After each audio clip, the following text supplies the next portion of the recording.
in 21st century is called Yemen, a crisis never seen before in the modern history of humanity. A city stuck between folly and impasse, started from control and power.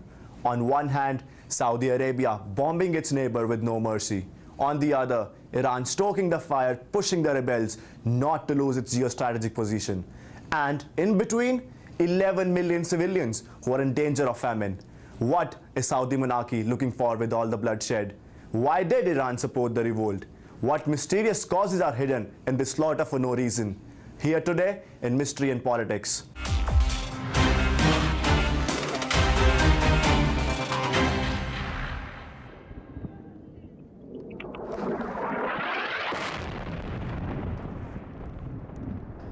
In 2015, a coalition of 9 countries led by Saudi Arabia launched a multilateral attack on Yemen. Saudis attacked Yemen to fulfill the following goals: reestablishing the government of Mansur Hadi and eliminating the Houthi movement backed by Iran.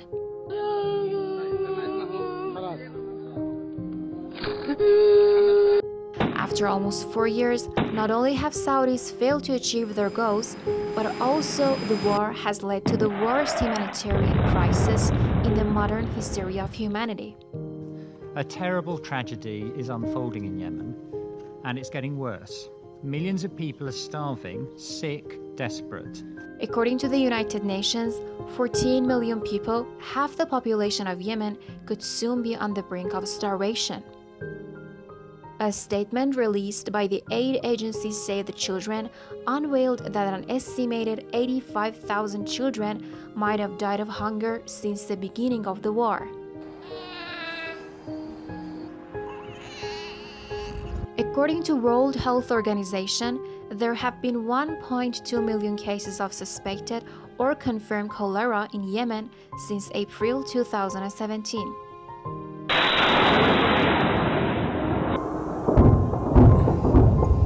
The airstrikes and bombings has caused over $14 billion damage to infrastructure and economic losses in the poorest Arab world country.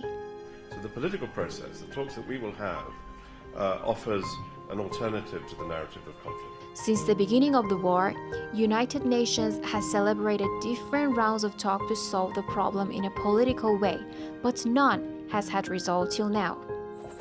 The Saudi coalition keeps bombing and Houthi movement won't give up. And in between, the Yemeni people keep suffering and hope for the return of peace. This war needs to stop.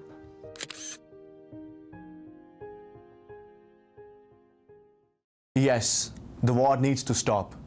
Hello and welcome to Mystery and Politics. I'm your host Harshivam Bawa, and today we have in the studio Mr. Rasoul Gudarzi, who is a political commentator and executive producer of International News Network, here to talk with us about the Yemeni war. To the show, Mr. Gudarzi. Thanks for having me. So, talking about this tragedy that is happening in Middle East and particularly in Yemen, who is to be blamed? Who is the one responsible for this situation, for this whole scenario? Who is the person, who is the countries, who are the powers behind this whole tragedy in Yemen?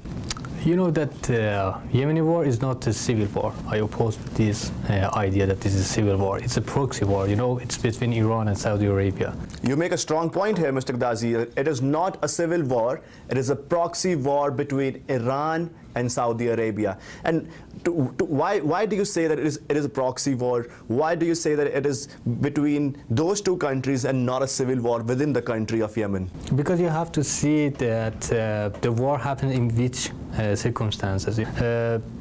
It was the time that ISIS, also known as Daesh, was gaining power in Iraq and Syria, and they were just putting under pressure Iranian allies, and all the chaos was on border of the Iran. So Iran decided to do something, you know, to defend itself and defend its interests. Right. So what did Iran? Iran considered Saudi Arabia as the responsible for those chaos, for those problems. So decided to do the same thing in the Saudi backyard, which is Yemen. Okay, so they pushed Houthis to fight Saudi Arabia. Okay, so Saudi Arabia didn't have any other option, just attacking Yemen, because Saudi Arabia never wants to see a Shi'i movement or Shi'i government in its neighboring. So what you're saying is, what I'm drawing an inference out of this, your comment, is that Iran is the bad guy here. Iran is the one to be blamed and held responsible for this whole situation in Yemen. Why not Saudi Arabia, who's getting funding from US, who is getting funding from France, who's getting funding from UK, and who is in turn funding the acts that is happening in Yemen, and nobody's talking about it. Everybody's focused on the war in Syria. Nobody's trying to focus on the war that is happening in Yemen between the two powers. And according to you, Iran is the one to be blamed, but we should not neglect how Saudi Arabia has acted as a catalyst in adding on to this situation in Yemen. Okay, but I have to say that I never said that Iran is to blame for the tragedy in Yemen, for the war in Yemen, or Iran is considered as the main cause of Yemeni war. It's not like that.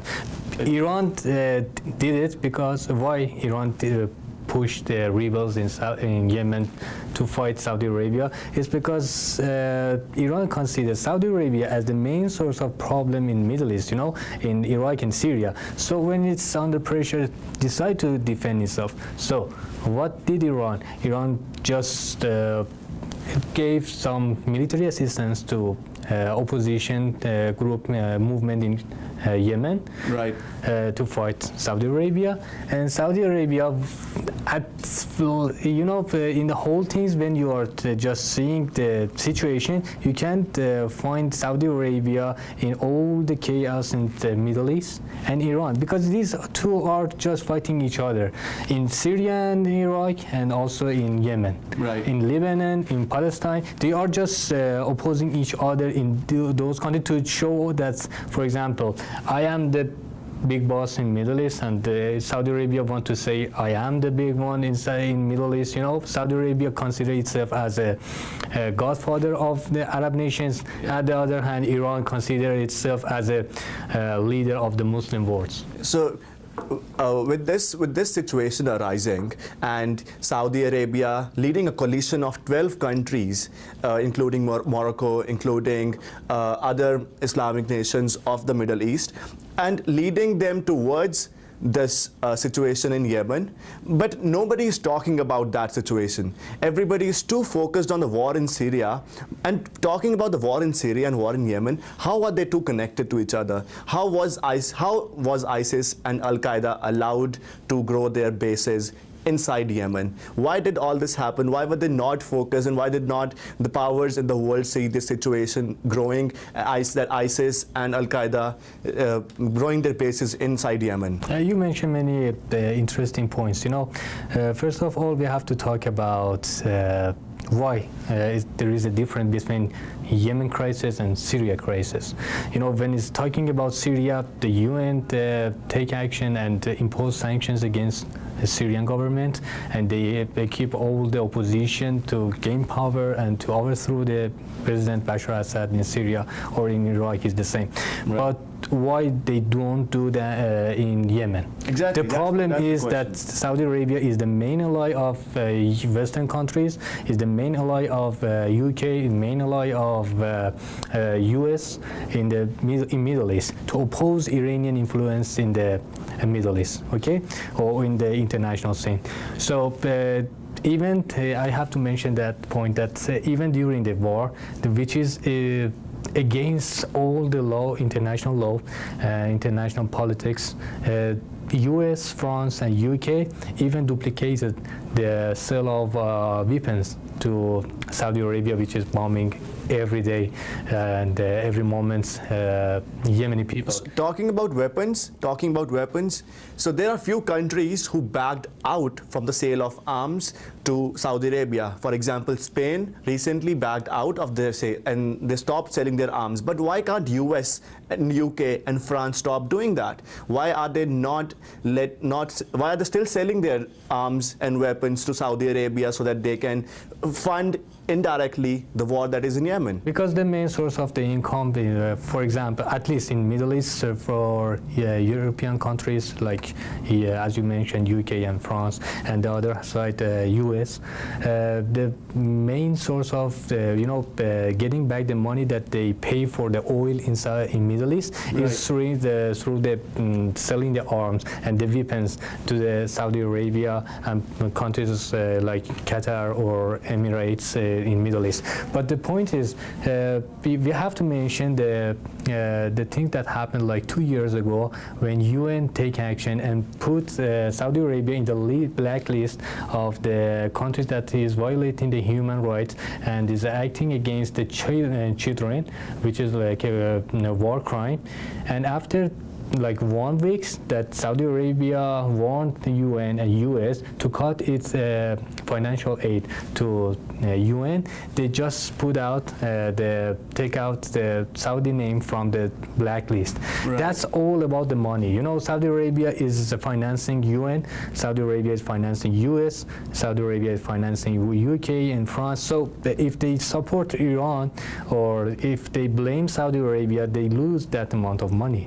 I'm going to stop you right here, Mr. Rasoul Gudarzi. We're going to take a short break. We'll continue talking with Mr. Gudarzi about the Yemenis war and the situations there. We'll be right back after this short break.